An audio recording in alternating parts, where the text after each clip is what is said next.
ये question 1.14 figure 1.33 shows the tracks of 3 charge particles in a uniform electrostatic field. Give the sign of the 3 charge. Give the particle has highest charge to mass ratio. ये दो सवाल पूछा है। पहला तो ये कि जो चार्ज पार्टिकल 1, 2 और 3 पास किया है उसमें नेचर ऑफ चार्ज क्या है। तो ये तो बहुत आसान है। क्यों? ये पॉजिटिव चार्ज है और एक नंबर और 2 नंबर इसके तरफ अट्रैक्ट हुआ है, इसका मतलब ये नेगेटिव नेचर का है, तभी अट्रैक्ट हुआ है। तो इससे कैसे अट्रैक्ट होता? और ये 3 इससे दूर भागा है और नेगेटिव की तरफ अट्रैक्ट हुआ है, इसका मतलब 3 कैसा नेचर का चार्ज होना चाहिए? पॉजिटिव नेचर का चार्ज होना चाहिए। इससे पता चला कि नेचर ऑफ चार्ज एक number positive, 2 number negative, 2 number भी नेगेटिव और 3 नंबर क्या होगा? पॉजिटिव। और पहला तो ये पूछा था कि नेचर, तो बहुत सिंपल था, क्योंकि पॉजिटिव की तरफ अट्रैक्ट हो रहा तो जरूर दोनों नेगेटिव होगा और नेगेटिव की तरफ अट्रैक्ट हो रहा तो जरूरी पॉजिटिव होगा। दूसरा पार्ट है which particle has highest charge mass ratio. अब इस सवाल का जवाब हम कैसे दें? तो देखिए, ये चल रहा है ऐसे पार्टिकल और इसमें डिस्प्लेसमेंट हुआ है बाई की तरफ। ये आपको पता है इसके बीच में एक इलेक्ट्रिक फील्ड काम कर रही हो और इसमें चार्ज कुछ भी हो और ये इलेक्ट्रिक फील्ड हो, तो फोर्स जो लग रहा होगा वो Q इंटू E के बराबर, फोर्स बराबर QE होता है। फोर्स होता है मास गुने एक्सेलरेशन, तो हम इसको QE के बराबर लिख सकते हैं और A equal to QE upon mass of जो भी हो मास पार्टिकल, ये एक्सेलरेशन है।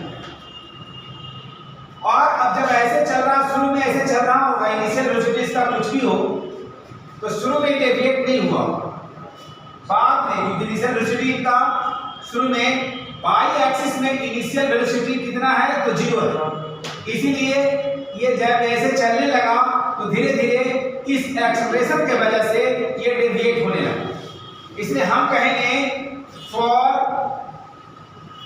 बाई डायरेक्शन, मतलब बाई डायरेक्शन, बाई एक्सिस में। बाई एक्सिस में जब कोई चीज ऐसे फेंका गया है तो बाई एक्सिस में इसका इनिशियल वेलोसिटी कुछ भी नहीं है। ये एक्स एक्सिस में है, बाई एक्सिस में इसका इनिशियल वेलोसिटी कुछ भी नहीं है। यानी हम लिख सकते हैं u बाई बराबर 0।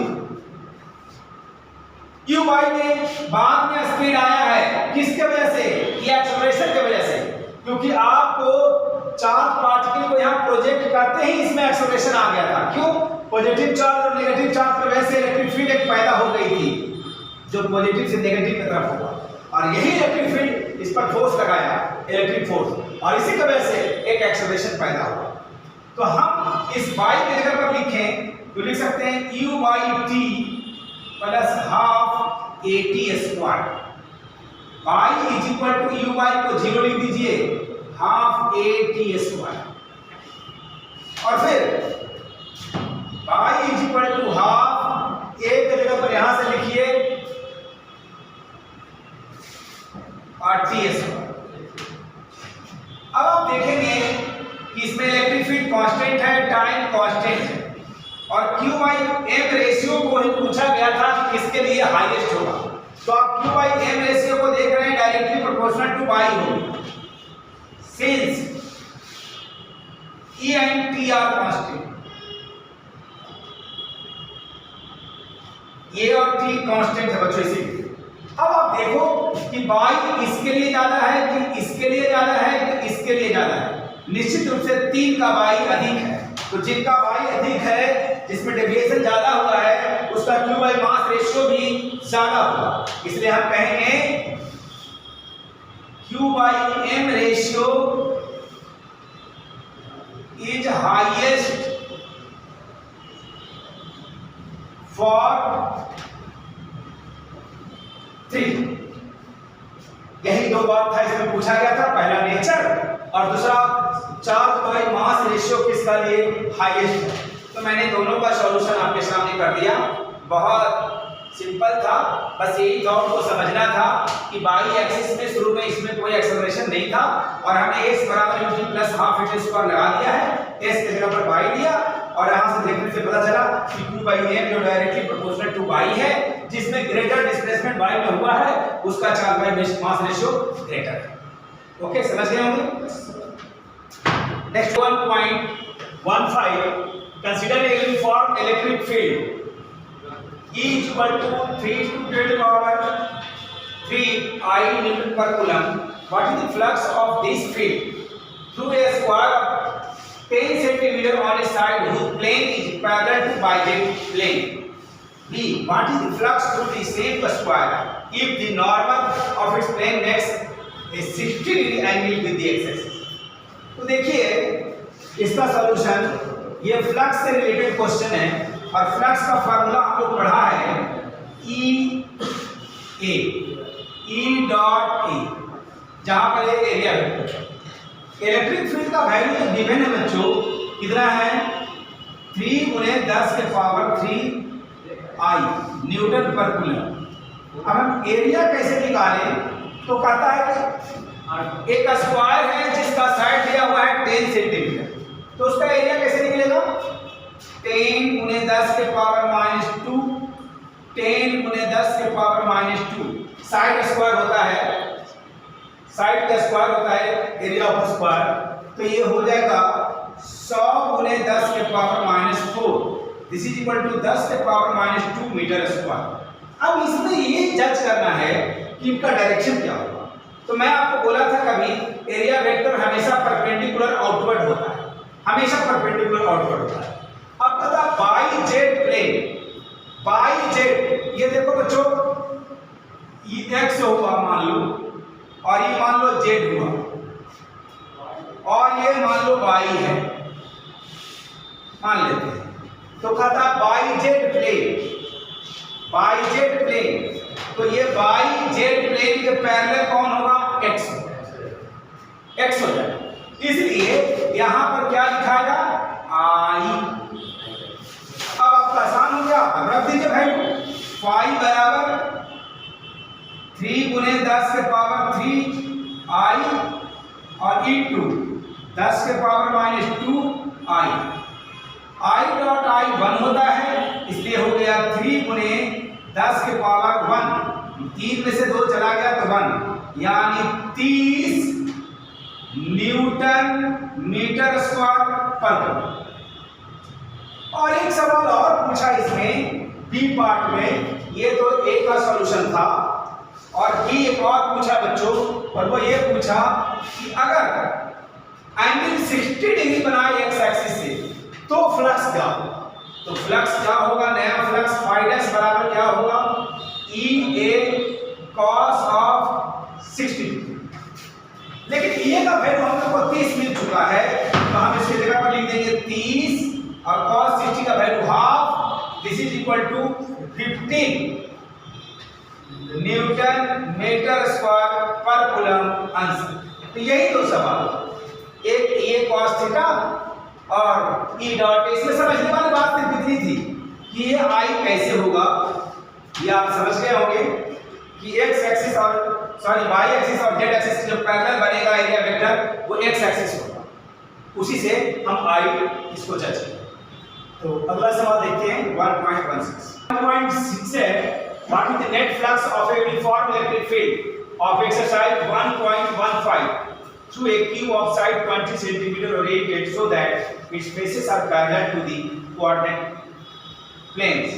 मैंने एक बात बताया था आपको, कई एग्जाम्पल लिख के दिखाए थे जब हम फ्लक्स पढ़ा रहे थे उस समय, कि अगर कोई सिलेंडर हो और उससे यूनिफॉर्म इलेक्ट्रिक फील्ड प्रोवाइड हो रहा हो तो सिलेंडर के अंदर टोटल फ्लक्स 0 आया। क्यूब भी लेके दिखाया था, 6 फेसेस में से एक दूसरे को कैंसिल कर करके 4 फेस तो 90 हो जाता था एंगल, इसलिए 0 हो गया था, और बाकी के 2 फेस एक दूसरे को प्लस माइनस होने के कारण कैंसिल होकर 0 हो जाता था। तो हम बोले थे कि कोई भी सिमेट्रिक फिगर अगर यूनिफॉर्म इलेक्ट्रिक फील्ड में रखा जाए तो उस पर नेट फ्लक्स 0 होगा। ये हमें स्टेटमेंट दिए थे। वैसा ही सवाल है, इसका कोई खास सॉल्यूशन नहीं हुआ, इसका आंसर होगा 0।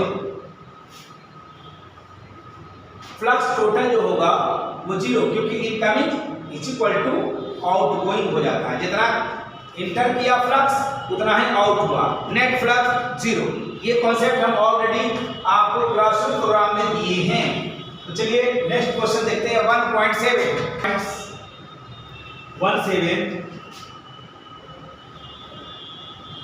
careful measurement of electric field at the surface of a black box indicates that the net outward flux through the surface of the box is 8 into 10 to the power 3 Newton meter square per meter. What is the net charge inside the box?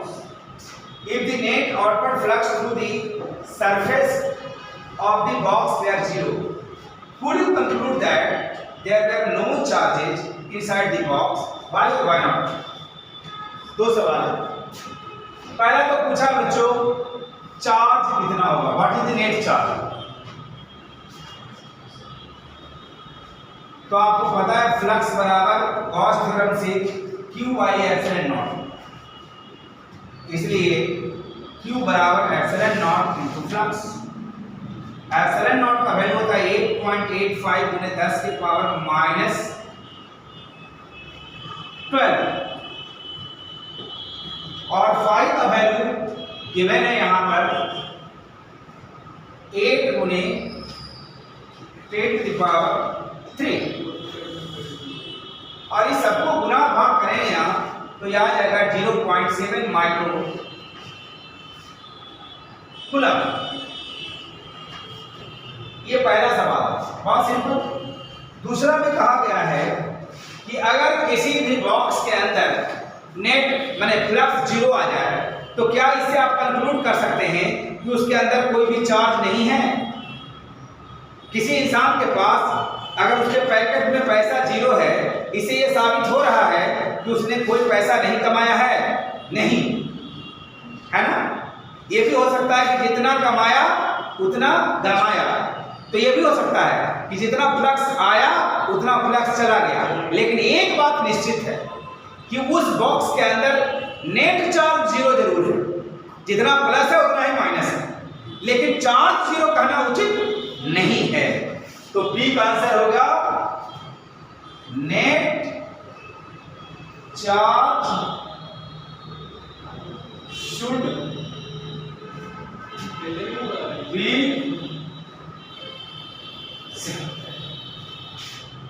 Okay.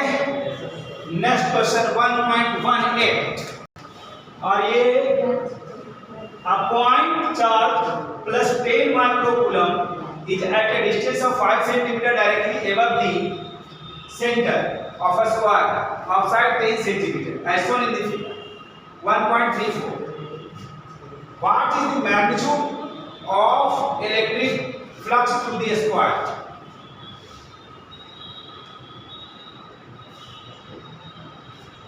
तो इसके through flux निकालना है। अगर ऐसा 5 square और ला दें तो ये क्यूब बन जाएगा।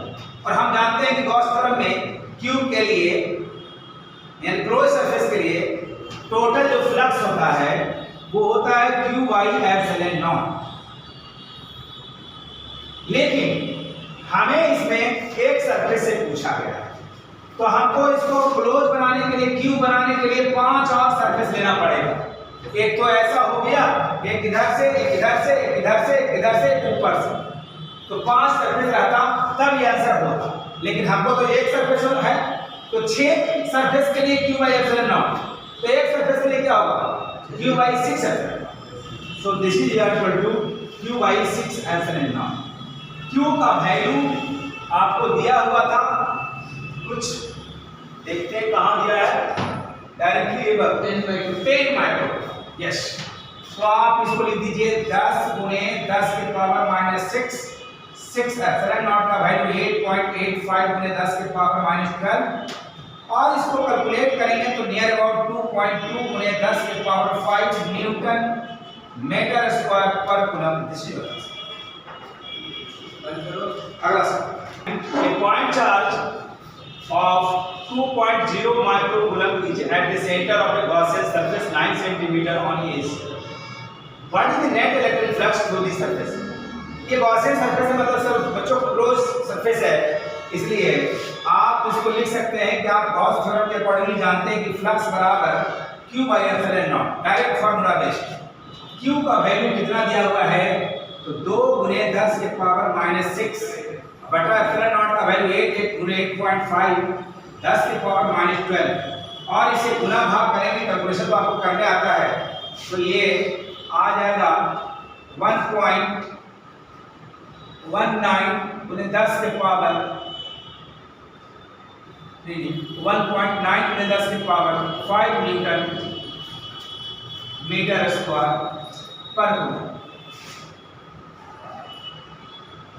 ऐसा ये नेक्स्ट क्वेश्चन, ये 1.20 a point charge causes an electric flux of -1.0 × 10⁻³ Nm/s per coulomb to pass through the spherical Gaussian surface of 10 cm radius centered on the charge. If the radius of the Gaussian surface doubled, how much flux could pass through the surface? What is the value of point charge? दो सवाल पूछा गया है कि मान लीजिए कि इसका 10 सेंटीमीटर सरफेस का रेडियस था और तब इसमें जो फ्लक्स था, ये फ्लक्स के बारे में दिया हुआ है -10⁻³ न्यूटन मीटर स्क्वायर पर कूलम। अब इस रेडियस को डबल कर दिया, मतलब इसको 20 सेंटीमीटर कर दिया। अब नया फ्लक्स क्या होगा, ये सवाल पूछा जाता है। हम आपको ऊपर बताए भी थे, ऐसा सवाल करवाए भी हैं क्लासरूम प्रोग्राम में भी, कि क्लोज सरफेस के रेडियस बदल देने से फ्लक्स अनअफेक्टेड रहेगा।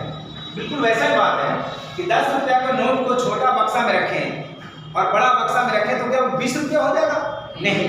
वैसे ही ये फ्लक्स नहीं चेंज करेगा, क्योंकि फ्लक्स होता क्या है, फ्लक्स होता है q by एप्सिलॉन नॉट।